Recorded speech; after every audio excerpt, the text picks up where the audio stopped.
Neda. I'm the Vice President for Institutional Advancement at the BOO-rell College of Osteopathic Medicine, and today we are doing a BOO-rell Pumpkin Spooktacular. For the first time ever, we're going to give away 300 pumpkins, 200 pumpkin carving kits, and it's open to the public. We just thought it would be a kind of a ray of sunshine and happiness in a moment when people are having a bit of a hard time. So we're going to have a competition. Everybody is able to have 2 pumpkins for each of the pumpkin carving kits, and they are going to go ahead and compete. They have to turn in their photo of their carved pumpkin before midnight tomorrow, and then social media is going to decide.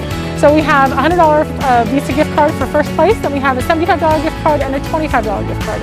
We're really excited about this. We hope that there's a lot of interest, and we're going to do this hopefully again. COVID's not going to stop us, so I hope that you all have a wonderful time. I hope you all enjoy it, and I look forward to seeing all the amazing pumpkin carving that you all do.